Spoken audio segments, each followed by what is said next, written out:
Hello दोस्तों, आप सभी का बहुत बहुत स्वागत है स्टडी नॉन स्टॉप चैनल पर। दोस्तों, इस वीडियो में हम लोग जनरल साइंस के 25 क्वेश्चन सॉल्व करेंगे और डेली मैं 25 क्वेश्चंस की सीरीज़ लेकर के आता हूं, जिसमें मैं जनरल साइंस के 25 मोस्ट इंपॉर्टेंट क्वेश्चन सॉल्व कराता हूं। और सारे क्वेश्चन रेलवे के प्रीवियस ईयर एग्जाम से पूछे गए क्वेश्चन होते हैं और सभी क्वेश्चन से जुड़े हुए जो भी ज़रूरी फैक्ट्स होते हैं वो भी मैं आपसे डिस्कस करता हूं। तो वीडियो को लास्ट तक देखिएगा और अगर आपको वीडियो अच्छा लगे तो लाइक और शेयर ज़रूर करिएगा। और अगर आप इस सीरीज़ के पिछले वीडियोस देखना चाहते हैं तो वीडियो के डिस्क्रिप्शन में आपको लिंक मिल जाएगा, जहां से आप पिछले सभी वीडियोस देख सकते हैं। तो दोस्तों, आइए शुरू करते हैं। तो दोस्तों, पहला क्वेश्चन है, निम्नलिखित यौगिकों को उनके कार्बन बंध की लंबाई के अनुसार बढ़ते क्रम में व्यवस्थित कीजिए। तो यहाँ पे दिया गया है इथेन, इथाइन और इथीन। ये क्या है? ये सभी जो है हाइड्रोकार्बन्स हैं। तो इनमें जो कार्बन बंध है उसकी लंबाई के अनुसार इनको बढ़ते क्रम में व्यवस्थित करना है। ठीक है, तो यहाँ पे जो है इथेन जो होता है ये आपका एल्केन फैमिली का होता है। इथेन एल्केन फैमिली का होता है। एल्केन फैमिली के जो भी कंपाउंड होते हैं उनमें लास्ट में एन लगा होता है, तो इस तरह से आप पहचान सकते हैं, जैसे कि एथेन हो गया, मेथेन हो गया, प्रोपेन, ब्यूटेन, इस तरह से। ठीक है, और इनमें क्या होता है, कार्बन कार्बन के बीच में सिंगल बॉन्ड होता है। और इसके बाद जो है एल्कीन फैमिली होती है, जिसमें लास्ट में ईन लगा होता है सफिक्स के रूप में, जैसे कि एथीन, प्रोपीन, ब्यूटीन, ये सब। और इसमें कार्बन कार्बन के बीच में डबल बॉन्ड होता है। फिर होता है एल्काइन, एल्काइन में आइन लगा होता है और कार्बन कार्बन के बीच में ट्रिपल बॉन्ड होता है। ठीक है, और बात करते हैं कार्बन बंध की लंबाई की। तो कार्बन बंध की लंबाई जो है सबसे ज़्यादा होती है सिंगल बॉन्ड में, इसमें जो है सबसे ज़्यादा होगी। और फिर जो है इसमें होती है डबल बॉन्ड में। और सबसे कम किस में होती है? तो सबसे कम होती है एल्काइन में। ठीक है, तो यानी सबसे ज़्यादा किस में होगी? तो एल्केन वाले में ज़्यादा होगी, यानी कि एथेन में ज़्यादा होगी। ठीक है, तो एथेन में ज़्यादा होगी, लेकिन हमें यहाँ पे बढ़ते क्रम में व्यवस्थित करना है। तो सबसे पहले कौन आएगा? जो सबसे कम वाला होगा। सबसे कम लंबाई वाला कौन सा होगा? तो एल्काइन वाला होगा, यानी कि जिसके लास्ट में आइन लगा होगा, तो एथाइन। ठीक है, एथाइन किस में है सबसे पहले? तो सी ऑप्शन में है। तो यहाँ पे इसके कार्बन बॉन्ड की लंबाई जो है सबसे कम होगी, फिर इथीन की होगी और सबसे ज़्यादा किसकी होगी? इथेन की होगी। तो यही इसका राइट आंसर हो जाएगा, ऑप्शन सी। अगला क्वेश्चन है, प्राणी वर्गीकरण का पदानुक्रम निम्नलिखित में से कौन सा सही है? तो यहाँ पे दिया गया है संघ, कुल, वर्ग, गण, प्रजाति, वंश। तो इसमें से बताना है कि कौन सा सही ऑर्डर में अरेंज है। तो जो क्लासिफिकेशन है इसमें सबसे पहले आता है किंगडम यानी कि जगत, फिर आता है फाइलम यानी कि संघ, उसके बाद होता है क्लास यानी कि वर्ग, उसके नीचे होता है ऑर्डर, ऑर्डर यानी कि गण, और फिर फैमिली, फैमिली यानी कि कुल, फिर होता है जीनस यानी कि वंश, और फिर स्पीसीज यानी कि प्रजाति। ठीक है, तो जो ऑप्शंस दिए गए हैं इसमें संघ दिया गया है सबसे पहले, इसमें जगत था ही नहीं ऑप्शंस में, तो संघ ही सबसे पहले होगा। फिर संघ के बाद क्या होना चाहिए? वर्ग होना चाहिए दूसरे नंबर पर। तो वर्ग जो है दूसरे नंबर पर बी में है और सी में भी है। फिर उसके बाद वर्ग के बाद गण होना चाहिए, तो गण जो है तीसरे नंबर पर सी ऑप्शन में है केवल। ठीक है, तो यही इसका राइट आंसर हो जाएगा, संघ, वर्ग, गण, कुल, वंश, प्रजाति। ठीक है, तो इस तरह से ये अरेंज होगा, सी ऑप्शन इसका राइट आंसर हो जाएगा। और क्वेश्चन आता है कि वर्गीकरण की इकाई क्या होती है? तो वर्गीकरण की इकाई होती है प्रजाति, जो सबसे नीचे है। तो ये जो है वर्गीकरण की इकाई होती है प्रजाति या स्पीसीज। और 5 किंगडम क्लासिफिकेशन किसके द्वारा दिया गया था, जो हम लोग आज यूज़ करते हैं? तो 5 किंगडम क्लासिफिकेशन दिया गया था R.H. विटकर के द्वारा। R.H. विटकर के द्वारा 5 किंगडम क्लासिफिकेशन दिया गया था। और क्वेश्चन आता है कि क्लासिफिकेशन के जनक यानी कि वर्गीकरण के जनक कौन है? तो फादर ऑफ क्लासिफिकेशन या वर्गीकरण के जनक हैं कार्ल लिनियस। ठीक है, कार्ल लिनियस। अगला क्वेश्चन है, निम्नलिखित में से कौन सा एक कैटायन है? तो कैटायन यानी कि धनायन, जो इलेक्ट्रॉन्स का दान करते हैं वो क्या कहलाते हैं? धनायन कहलाते हैं। तो अगर हम बात करते हैं कार्बोनेट की, कार्बोनेट इसका फॉर्मूला होता है CO3। ठीक है, तो यहाँ पे ऑक्सीजन के 3 एटम है और ऑक्सीजन के एक एटम पर -2 का चार्ज होता है, क्योंकि आखिरी कक्षा में 6 इलेक्ट्रॉन होते हैं, तो अष्टक पूरा करने के लिए इसको 2 इलेक्ट्रॉन्स की ज़रूरत होती है।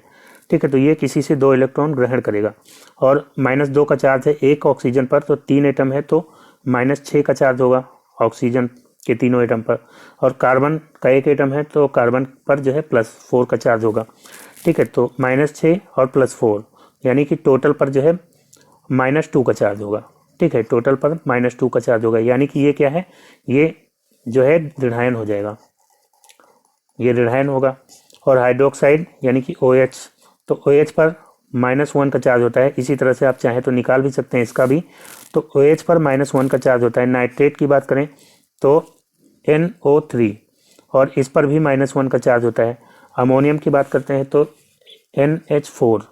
ठीक है, तो नाइट्रोजन की आखिरी कक्षा में कितने इलेक्ट्रॉन होते हैं, तो 5 होते हैं, यानी कि इसको 3 इलेक्ट्रॉन की जरूरत होती है, यानी इसके ऊपर -3 का चार्ज होता है। और हाइड्रोजन के ऊपर +1 का यहाँ पे चार्ज होगा, और 4 एटम है तो यानी कि +4 का चार्ज होगा। तो 4 - 3 यानी कि इस पर जो है +1 का टोटल चार्ज हो जाएगा NH4 पर।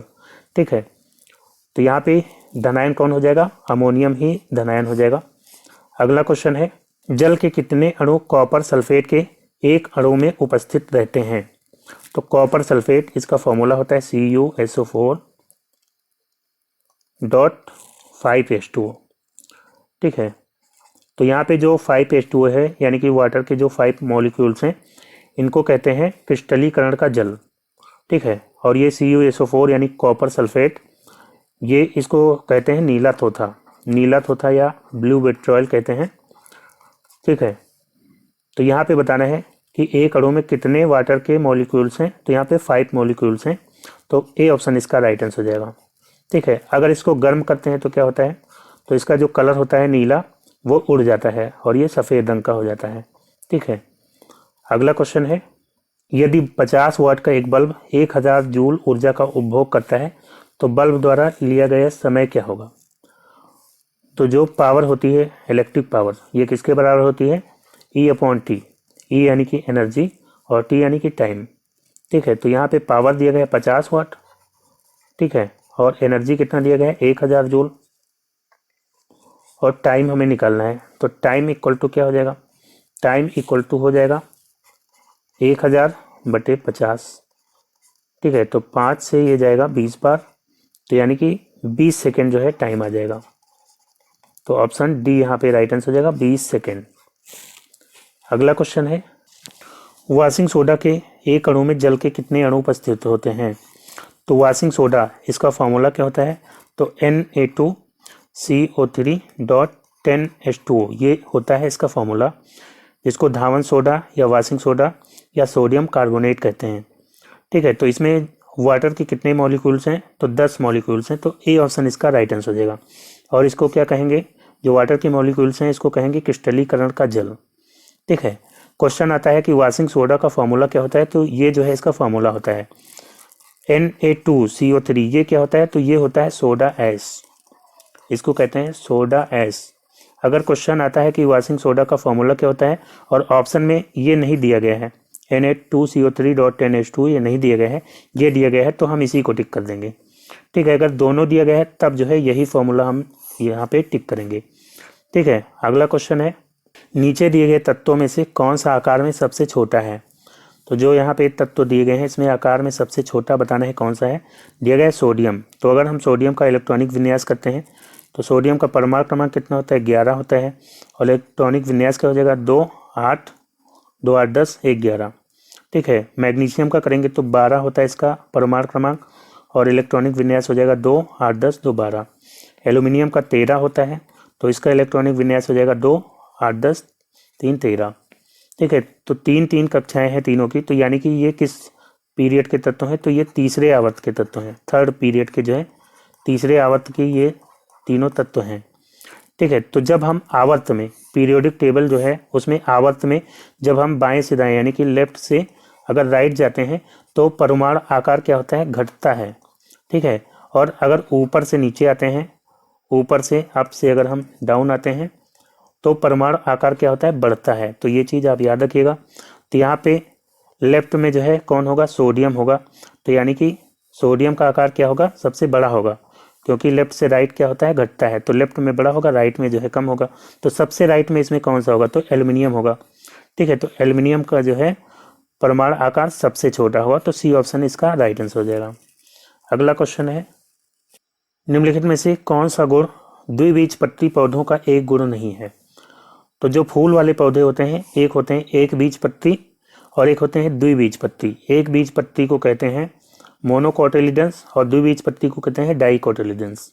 ठीक है, तो यहाँ पे जो है इनकी कुछ विशेषताएं दी गई हैं, बताना है कि कौन सी विशेषता द्विबीजपत्री पौधों की नहीं है।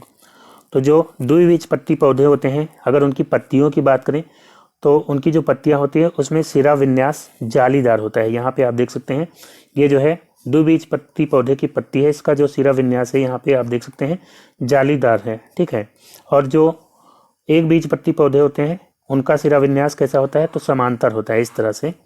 ठीक है, इनकी सिराएं इस तरह से होती हैं। तो ये जो है एक बीजपत्री पौधे की विशेषता हो गई, ये द्विबीजपत्री की पौधे की विशेषता हो गई। ठीक है, और जो एक बीजपत्री पौधे होते हैं उनकी जो जड़ होती है वो रेशेदार जड़ होती है। ये जो है एक बीजपत्री पौधे की जड़ है रेशेदार इस तरह से। ठीक है, ये एक बीजपत्री की विशेषता है। और जो द्विबीजपत्री पौधे होते हैं उनकी जड़ कैसी होती है, मूसला जड़ होती है। एक मेन जड़ होती है ऐसे, और उसमें से जो है छोटी छोटी जड़ें इस तरह से निकली होती हैं। तो इस तरह की जड़ को क्या कहते हैं, मूसला जड़ कहते हैं। ठीक है, और इनका जो बीज होता है द्विबीजपत्री पौधों का, वो दो भागों में बटा होता है इस तरह से। जैसे मटर हो गया, चना हो गया, मूंगफली हो गया, तो उनके जो बीज होते हैं वो दो भागों में बटे होते हैं। और जो एक बीजपत्री पौधे होते हैं तो उनका बीज दो भागों में नहीं बटा होता है। जैसे कि मक्का हो गया, मक्का का बीज आप देखेंगे, या चावल का, या गेहूं हो गया, तो ये सब क्या है, एक बीजपत्री पौधे होते हैं। ठीक है, तो यहाँ पे कौन सी विशेषता द्विबीजपत्री पौधों की नहीं होगी, ऑप्शन में दिया गया जालीदार सिरा विन्यास, तो ये द्विबीजपत्री पौधों की विशेषता होती है। रेशेदार जड़, तो रेशेदार जड़ एक बीजपत्री पौधे की विशेषता होती है, तो यही इसका राइट आंसर हो जाएगा। और दिया गया है मुख्य जड़, तो मुख्य जड़ या मूसला जड़ एक ही चीज होती है, तो ये द्विबीजपत्री पौधों में होता है। दो बीजपत्र भी द्विबीजपत्री पौधे में होता है, तो बी ऑप्शन यहाँ पे इसका करेक्ट आंसर हो जाएगा। नेक्स्ट क्वेश्चन है, गति का द्वितीय समीकरण किसके बीच में संबंध प्रदान करता है। तो गति का द्वितीय समीकरण पूछा गया है। यहाँ पे गति के तीन समीकरण होते हैं, तीनों में से कोई ना कोई जरूर पूछा जाएगा, बहुत ही इंपॉर्टेंट है ये, तो इसको आप ध्यान से देखिएगा। गति के तीन समीकरण होते हैं, कौन कौन से, तो पहला समीकरण है v = u + at। ठीक है, दूसरा समीकरण होता है s = ut + ½ at²। तीसरा समीकरण होता है 2as = v² - u²। तो जो पहला समीकरण है ये जो है वेग और समय के बीच में संबंध दर्शाता है, वेग और समय।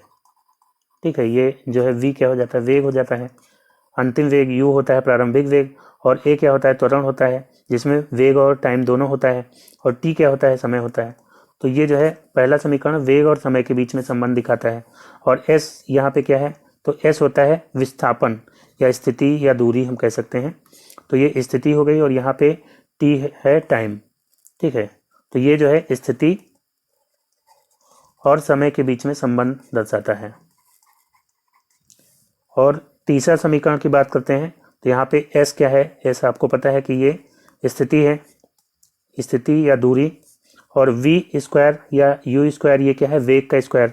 ठीक है, v होता है अंतिम वेग, u होता है प्रारंभिक वेग, तो यहाँ पे स्थिति और वेग के बीच में संबंध दर्शाता है तीसरा समीकरण। तो तीनों आप याद रखिएगा।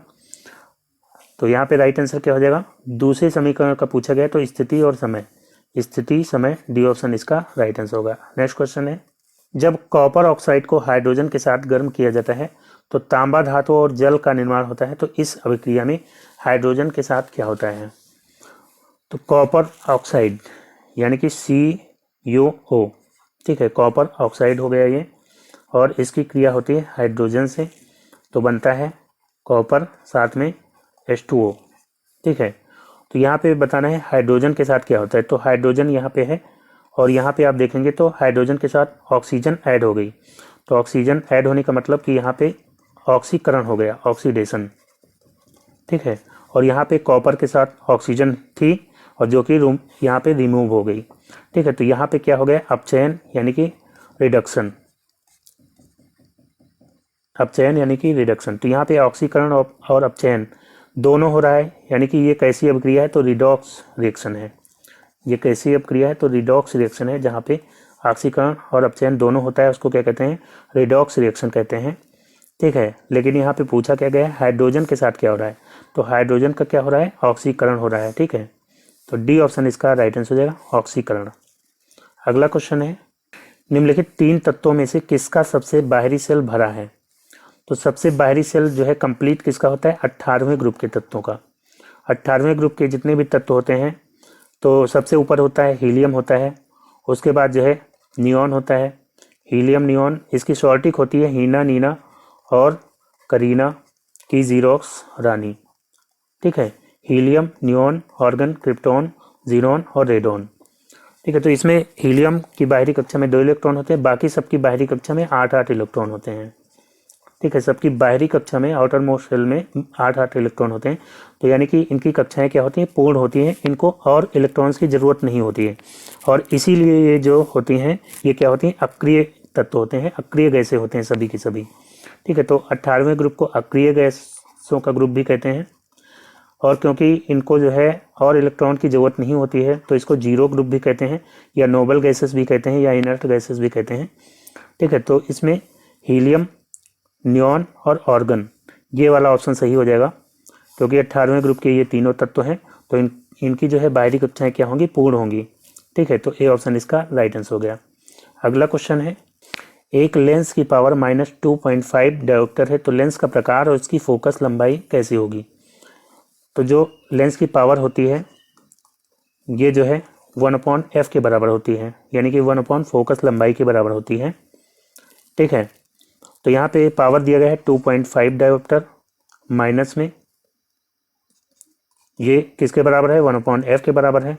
तो f इक्वल टू अगर हमें निकालना है तो क्या हो जाएगा, 1/2.5 जो है माइनस में हो जाएगा।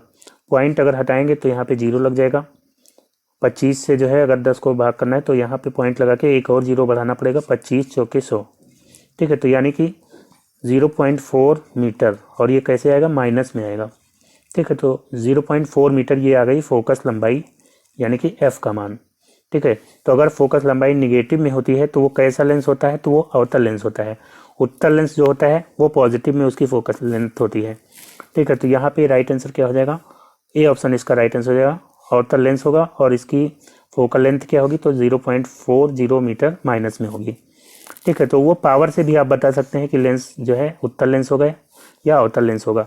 अवतल लेंस जो होता है उसकी पावर हमेशा निगेटिव में होती है, और उत्तल लेंस की पावर जो है पॉजिटिव में होती है। अगला क्वेश्चन है, इनमें से किसको विद्युत परिपथ में समांतर क्रम में जोड़ा जाता है।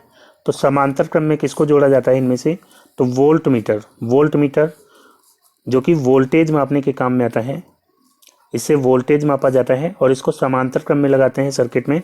और एमीटर को लगाते हैं श्रेणी क्रम में। एमीटर को किस में लगाते हैं, श्रेणी क्रम में, और ये विद्युत धारा मापने के काम में आता है। ठीक है, इसे क्या मापते हैं, धारा यानी कि करंट मापते हैं। और यहाँ पे दिया गया है गैल्वेनोमीटर, तो गैल्वेनोमीटर से क्या मापा जाता है, तो इससे भी विद्युत धारा मापी जाती है, लेकिन इससे जो है स्मॉल करंट मापी जाती है। ठीक है, और ये भी जो है श्रेणी क्रम में लगाया जाता है। और फ्यूज को भी श्रेणी क्रम में लगाते हैं, और ये जो है धारा मापने के काम में नहीं आता है। ये किस क्रम में आता है, तो ये जो है सर्किट में लगाया जाता है। अगर करंट ज़्यादा आ जाए तो ये जल जाता है, जिससे सर्किट ब्रेक हो जाता है। ठीक है, तो यहाँ पे राइट आंसर क्या हो गया, बी ऑप्शन इसका राइट आंसर हो गया, वोल्ट मीटर। अगला क्वेश्चन है, एल्काइन का रासायनिक सूत्र क्या होता है। तो एल्काइन ये क्या है, हाइड्रोकार्बन है। तो इसका फॉर्मूला क्या होता है, तो मैं तीनों का आपको बता दे रहा हूँ। एल्केन का क्या होता है,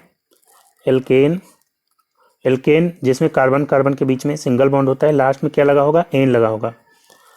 ठीक है, और इसका फॉर्मूला होता है CnH2n+2, यानी कार्बन के अगर n एटम होंगे तो हाइड्रोजन के कितने होंगे, 2n+2।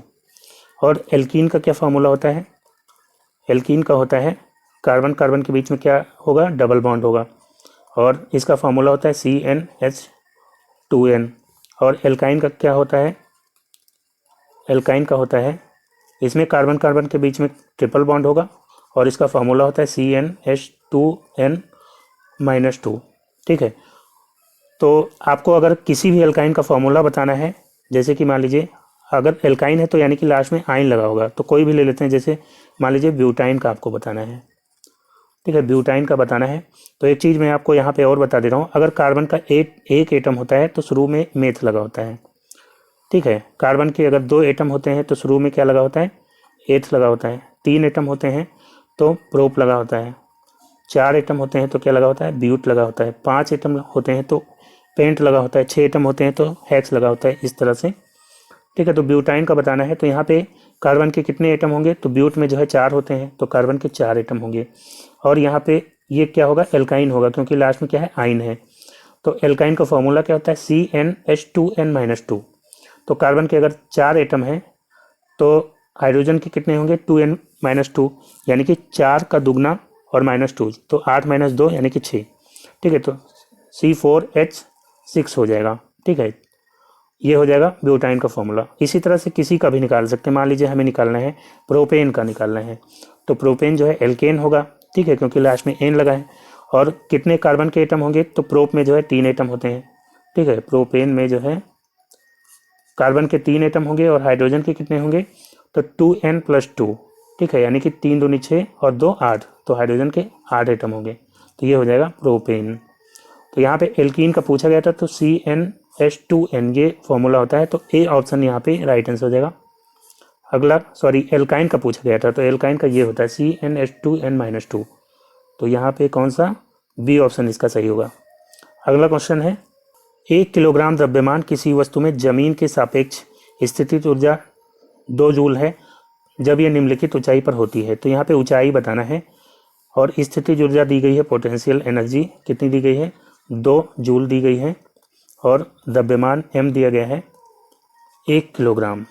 तो पोटेंशियल एनर्जी आपको पता है कि ये m×g×h के बराबर होती है, और ये कितनी दी गई है पोटेंशियल एनर्जी, तो 2 जूल दी गई है, और द्रव्यमान कितना दिया गया है 1 किलोग्राम। जी का मान हम यहाँ पे 10 लेंगे।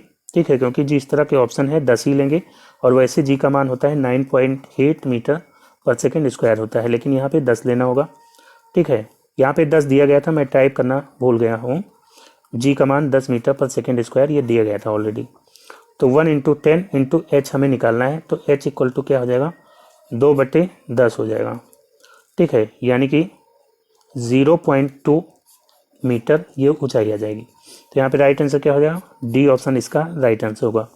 अगला क्वेश्चन है, गैल्वेनीकरण की प्रक्रिया में लोहे के ऊपर कौन सी धातु की परत चढ़ाई जाती है। तो गैल्वेनीकरण क्या होता है, तो लोहे को जंग से बचाने के लिए इसके ऊपर जस्ते की परत लगाते हैं, किसके ऊपर, लोहे के ऊपर, तो उसी को कहते हैं गैल्वेनीकरण। ठीक है, तो जस्ते की परत इसके ऊपर लगाते हैं, तो यहाँ पे जिंक इसका राइट आंसर हो जाएगा। ठीक है, जिंक या जस्ता, जिसका फॉर्मूला होता है Zn।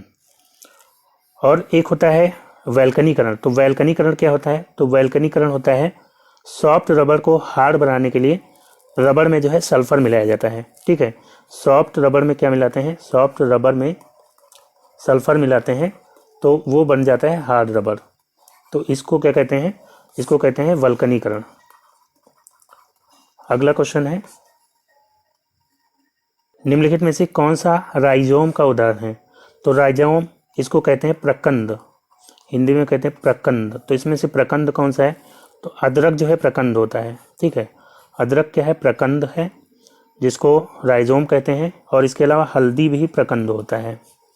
ठीक है, आलू की बात करें तो आलू जो है क्या होता है, आलू होता है कंद, कंद कहते हैं इसको, या ट्यूबर कहते हैं, इंग्लिश में ट्यूबर कहते हैं और इसको कंद कहते हैं। प्याज को क्या कहेंगे, तो प्याज जो होता है ये होता है सल्क, सल्क होता है, या इसको इंग्लिश में कहते हैं बल्ब। ठीक है, तो यहाँ पे डी ऑप्शन इसका राइट आंसर हो जाएगा। प्रकंद कौन है, अदरक है। अगला क्वेश्चन है, सीरियम 58 तत्वों के किस ब्लॉक का सदस्य है। तो सीरियम जिसका सिंबल है Ce और परमाणु क्रमांक है 58, तो ये किस ब्लॉक का सदस्य होता है। तो यहाँ पे पीरियोडिक टेबल में आप देखेंगे तो ये जो है क्या है, सीरियम, ये होता है 58, और इससे पहले होता है 57 नंबर यहाँ पे होता है। तो ये क्या है, तो ये है लैंथेनम, ये होता है लैंथेनम।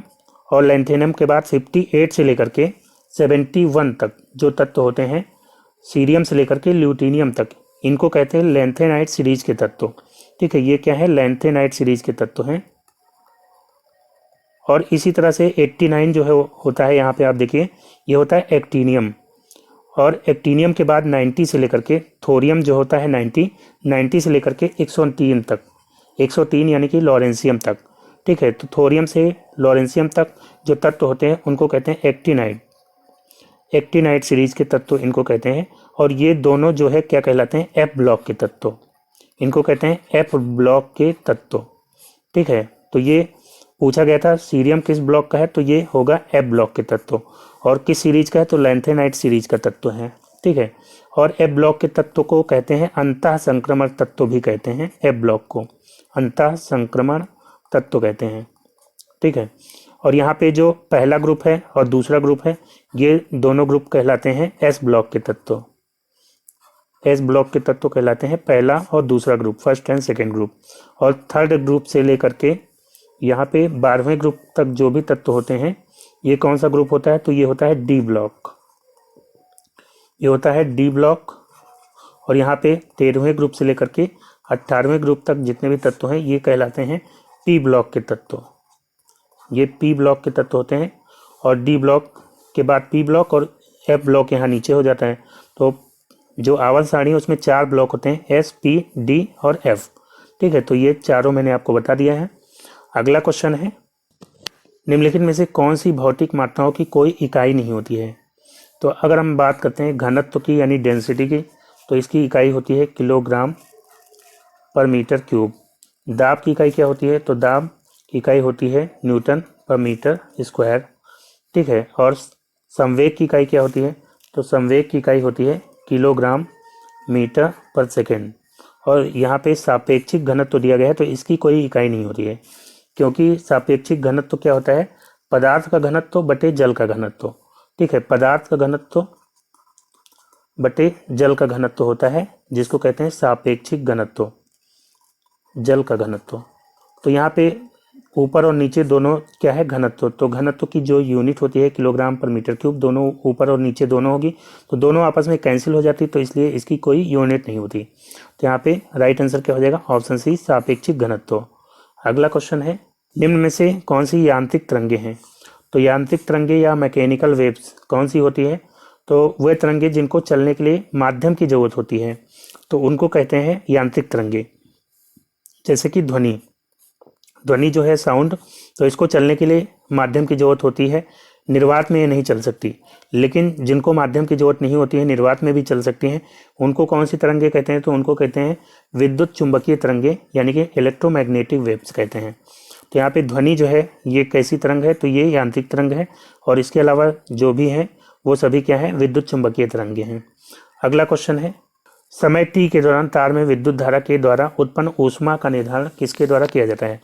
तो जब भी किसी चालक में विद्युत धारा प्रवाहित की जाती है तो वो गर्म होने लगता है, और ये जो है किसके बराबर होता है, तो इसके लिए जूल ने नियम दिया था, जिसको joule law of heating effect कहते हैं। और ये किसके बराबर होता है, तो H इक्वल टू होता है I² RT। ठीक है, यहाँ पे H क्या है, हीट है, और I क्या है, करंट है, R क्या है, रेजिस्टेंस, और T यानी कि कितने टाइम तक करंट प्रवाहित की गई। ठीक है, तो यहाँ पे I² RT के बराबर होता है ऊष्मा। तो यहाँ पे सी ऑप्शन इसका राइट आंसर हो जाएगा, H equal to I² RT। अगला क्वेश्चन है, निम्नलिखित में से कौन गैर ध्रुवीय सहसंयोजक बंध दर्शाता है। तो ध्रुवणता क्या होती है, तो जब असमान विद्युत ऋणात्मकता वाले जो तत्व होते हैं वो जब आपस में इलेक्ट्रॉन शेयरिंग करते हैं तो वहाँ पे ध्रुवणता आ जाती है। जैसे कि एग्जांपल लेते हैं यहाँ पे H2O का। ठीक है, तो इसमें हाइड्रोजन के 2 एटम हैं और ऑक्सीजन का 1 एटम है। ऑक्सीजन के ऊपर -2 का चार्ज होता है, हाइड्रोजन के ऊपर +1 का, यहाँ पे भी +1 का चार्ज होगा। तो जो इलेक्ट्रॉन शेयर होते हैं, जैसे कि हाइड्रोजन का 1 इलेक्ट्रॉन शेयर होगा यहाँ पे, और यहाँ पे ऑक्सीजन का 1 इलेक्ट्रॉन शेयर होगा। तो जो शेयरिंग वाले इलेक्ट्रॉन होते हैं, जो विद्युत ऋणात्मक तत्व है उसकी तरफ खिसक जाते हैं। ठीक है, तो इसी को कहते हैं ध्रुवणता कहते हैं इसको। ठीक है, तो यहाँ पे ये जो शेयरिंग वाले इलेक्ट्रॉन है दोनों, ये ऑक्सीजन की तरफ जो है थोड़ा खिसक जाएंगे। यहाँ पे भी ऐसा ही होगा, जो शेयरिंग वाले इलेक्ट्रॉन है वो ऑक्सीजन की तरफ खिसक जाएंगे। और इसी की जगह पे क्लोरीन लेते हैं, क्लोरीन। ठीक है, क्लोरीन गैस, तो यहाँ पे क्लोरीन के 2 एटम हैं और दोनों पर जो है माइनस का चार्ज होगा, -1 का दोनों पर चार्ज होगा। तो यहाँ पे जो शेयरिंग वाले इलेक्ट्रॉन होंगे वो दोनों जो है बीच में ही रहेंगे। ठीक है, क्योंकि यहाँ पे दोनों तरफ ऋणात्मक चार्ज है। दोनों तरफ ऋणात्मक चार्ज हो या धनात्मक हो, दोनों जब एक ही विद्युत ऋणात्मकता वाले होंगे तब वहाँ पे ध्रुवणता नहीं होगी, और जब विपरीत विद्युत ऋणात्मकता वाले तत्व होंगे तब जो है शेयरिंग में धूमरता आ जाएगी। तो यहाँ पे राइट आंसर क्या हो जाएगा, यही ए ऑप्शन इसका राइट आंसर हो जाएगा, क्लोरीन। अगला क्वेश्चन है, एक वस्तु पानी में इस प्रकार तैरती है कि उसका 1/3 हिस्सा पानी के नीचे है, वस्तु का घनत्व तो पानी के घनत्व से n गुना है, तो n का मान कितना है। तो जब भी कोई वस्तु पानी में तैरती है तो अगर उसका घनत्व तो पानी से कम होगा या बराबर होगा तब वो तैरेगी। अगर पानी के घनत्व से वस्तु का घनत्व ज़्यादा हो जाएगा तो वस्तु क्या होगी, डूब जाएगी। ठीक है, तो ये पानी है, तो इसमें मान लीजिए कोई वस्तु है, अगर पानी के घनत्व के बराबर इसका घनत्व होगा तो पानी में इस तरह से तैरेगी, यानी कि इसका कोई भी हिस्सा बाहर नहीं दिखता रहेगा।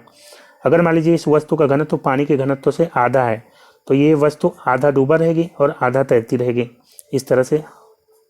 ठीक है, और यहाँ पे दिया गया है कि 1/3 हिस्सा पानी के नीचे है, तो जो है इस वस्तु का घनत्व कितना होगा, तो पानी के घनत्व से ये 1/3 गुना होगा। ठीक है, तो यहाँ पे राइट आंसर क्या हो जाएगा, ऑप्शन डी इसका राइट आंसर हो जाएगा, 1/3 गुना। अगला क्वेश्चन है, किस समूह के पौधों को आमतौर पर शैवाल कहा जाता है। तो जो पौधे होते हैं यानी प्लांट किंगडम, इसको मुख्यतः 5 भागों में बांटा गया है। पहला होता है थैलोफाइटा। थैलोफाइटा में मेनली शैवाल आते हैं, शैवाल, लाइकेन वगैरह इसमें आते हैं थैलोफाइटा में। और जो दूसरा होता है वो होता है ब्रायोफाइटा। तो ब्रायोफाइटा जिसको पादप जगत के उभयचर कहते हैं। ठीक है, तो इसमें जो है वो पौधे आते हैं जो पानी में और ज़मीन दोनों में रहते हैं। और तीसरा होता है टेरिडोफाइटा। टेरिडोफाइटा, तो ये जो तीनों कैटेगरी होती हैं इसमें लोअर क्लास के पौधे होते हैं, यानी निम्न श्रेणी के पौधे होते हैं।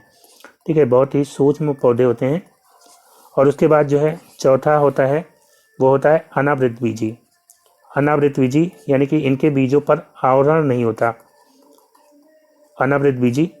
और इनको कहते हैं जिम्नोस्पर्म, इंग्लिश में कहते हैं जिम्नोस्पर्म। और इसके बाद होता है आवृत बीजी, जिनके बीजों पर आवरण होता है और ये फूल वाले पौधे होते हैं, इनको कहते हैं एंजियोस्पर्म। ठीक है, तो ये 5 भागों में बांटे गए हैं पादप जगत को। तो यहाँ पे थैलोफाइटा में कौन आते हैं, शैवाल आते हैं। तो शैवाल जो है थैलोफाइटा, बी ऑप्शन इसका राइट आंसर हो जाएगा। अगला क्वेश्चन है, हाफ द्रव्यमान की कोई वस्तु जिसका वेग 2v है तो इसका संवेग क्या होगा। तो संवेग यानी कि मोमेंटम, इसका फॉर्मूला होता है P = m × v। ठीक है, तो m हो गया द्रव्यमान, v हो गया वेग। द्रव्यमान कितना दिया गया है, हाफ, यानी कि m/2 हो जाएगा। और वेग कितना दिया गया है, 2v। ठीक है, तो 2v हो जाएगा, 2 से 2 कैंसिल हो जाएगा। तो यहाँ पे संवेग कितना आ गया, m × v आ गया। तो बी ऑप्शन इसका राइट आंसर हो जाएगा। तो दोस्तों आज का वीडियो यहीं समाप्त करता हूँ। वीडियो कैसा लगा आपको कमेंट करके ज़रूर बताइएगा। अगर आपको वीडियो अच्छा लगा हो तो लाइक और शेयर करना ना भूलिएगा। और जो दोस्त नए हैं चैनल पर, चैनल को सब्सक्राइब करके नोटिफिकेशन बेल को ऑन कर लीजिए, ताकि अगला वीडियो अपलोड होते ही उसका नोटिफिकेशन आपको सबसे पहले मिल जाए। तो मिलते हैं नेक्स्ट वीडियो में, तब तक के लिए goodbye and take care.